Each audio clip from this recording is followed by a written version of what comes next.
Kanalıma hoş geldiniz. Bugün sizlere orkidelerin yeniden bol bol çiçek açabilmesi ve yaprak hastalıklarından kurtulabilmesi için 2 tane önemli gübre tarifi vereceğim. Bugünkü orkide bakımı için kullanacağımız birinci yöntemimize hemen geçelim. Bunun için hepinizin evinde bulunan kolayla ulaşabileceğiniz bir patates. Özellikle patates kabuğunu kullanıyorum. Bu yöntemde patates kabuğunu kullanmamın nedeni patates kabuğunda bol miktarda C vitamini var ve aynı zamanda bol miktarda potasyum var. Bunlar özellikle orkidelerin yapraklarının canlanmasına, böcek ve hastalıklardan kurtulmasına yardımcı olacak. Şimdi patates kabuklarını kestim ve bunları küçük parçalara ayıracağım. Özellikle küçük parçalara ayırmanızı tavsiye ederim. Çünkü bu tarz gübrelerde küçük parçalara ayırdığınız zaman içerisindeki vitaminleri çok daha hızlı suya geçecektir. Bunun için küçük parçalara ayırıyorum.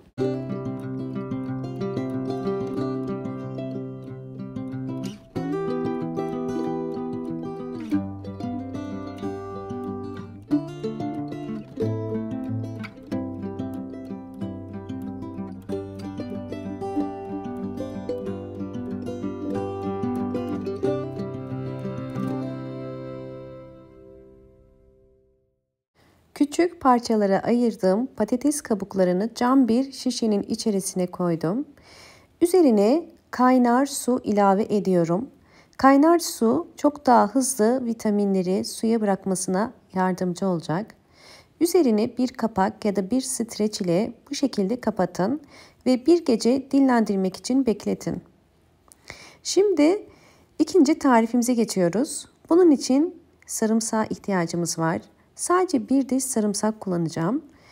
Sarımsağı kabuğuyla beraber küçük yine parçalara ayırabilirsiniz. Sarımsak içerisinde yüksek oranda antioksidan özelliği var ve antioksidan özelliği sayesinde orkidelerin ve evdeki bütün çiçeklerinizin böcek ve sineklerden, hastalıklardan korunmasına, sağlıklı, daha güçlü yapraklara ve çiçeklere sahip olmasına yardımcı olacak. Şimdi doğradığım sarımsakları yine bir cam şişenin içerisine koyuyorum ve üzerine yine kaynar su koyup bir gece dinlendireceğim.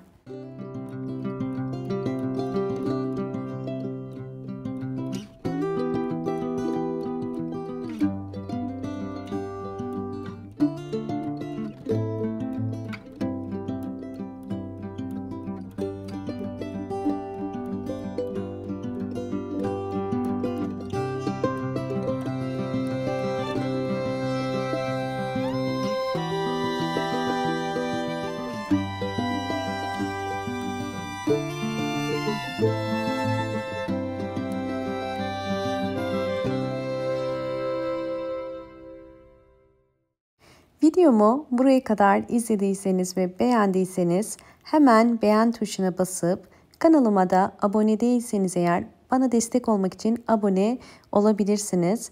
Ve videomu çevrenizde paylaşıp daha fazla kişiye ulaşmasına da yardımcı olursanız çok sevinirim. Evet, bir gece beklettiğim 2 gübrem de hazır. Şimdi 2 gübreyi birleştirip orkidelerde nasıl kullanacağımı göstereceğim. 2 gübreyi de süzüyoruz.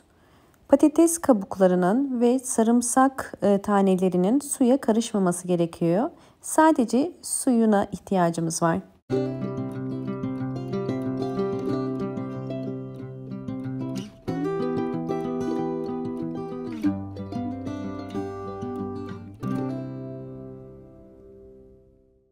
Sarımsak suyunu ve patates kabuğu suyunun üzerine 200 milim normal su koydum. Ve şimdi Bunu bir bardağın içerisine koydum. Çünkü püskürtme kabının içerisine koyacağım. Bu hazırlamış olduğumuz gübreyi iki farklı metot ile sizlere göstereceğim. Videoyu mutlaka sonuna kadar izlemeye çalışın. Evet, şimdi birinci metodu göstermek istiyorum. Orkidelerde çok sık karşılaştığımız yaprak hastalıkları. Bu şekilde orkide yapraklarında yaralar ya da sararmalar ya da orkide yapraklarında özellikle böceklenmeler, trips böceği gibi, unlu biti gibi ya da kırmızı örümcek gibi özellikle hastalık durumlarında ve böceklenme durumlarında yapraklara direkt sıkarak orkide yapraklarını bu hastalıklardan ve böceklerden kurtarabilirsiniz. Bu karışımı ayda bir kere orkidelerinize verebilirsiniz. Fakat orkidenizde bu saydığım hastalık ya da böceklenme durumlarından biri varsa sadece haftada bir kere orkide yapraklarına sıkabilirsiniz. Sadece orkide yapraklarına değil, özellikle orkidenin güçlü ve sağlıklı kökler çıkarması için bakın köklerine de bu karışımı aynı şekilde sıkabilirsiniz. Kökler daha sağlıklı ve güçlü olacaktır. Bu karışımı sıktıktan sonra mutlaka bol hava alan bir yerde birkaç saat bekletmeniz gerekiyor. Silmiyoruz, kurutmaya bırakıyoruz.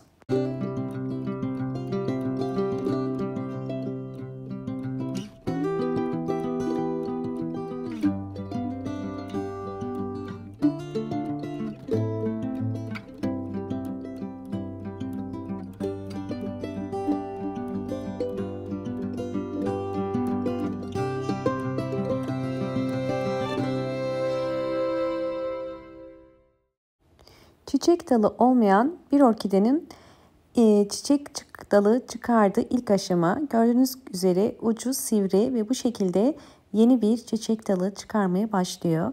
Ya da orkideler bu şekilde yeni keiki, yeni yapraklar çıkarmaya başlarlar. Sağlıklı bir orkide vitamin ve gübre desteği alarak bol bol hem yeni çiçek dalı hem de yeni orkide yaprakları çıkarır. Evet, şimdi ikinci metot için. İkinci metotta direkt orkide toprağına bu gübreden veriyoruz. Her bir orkide için 5 yemek kaşığı kadar bu gübre karışımından veriyorum. Bu karışımı sadece ayda bir kere verin. Çok sık bu karışımdan vermiyoruz. Hemen sizlere gösteriyorum. Gördüğünüz üzere saksı altında bu şekilde su birikecek. Orkide bu suyu akşama kadar çekecektir.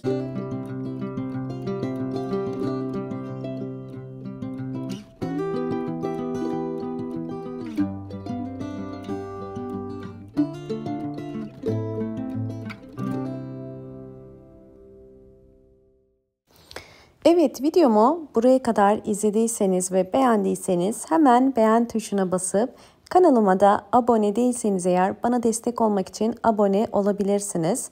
Bol bol yorumlar yapıp yorumlar kısmında sorularınız varsa sorabilirsiniz.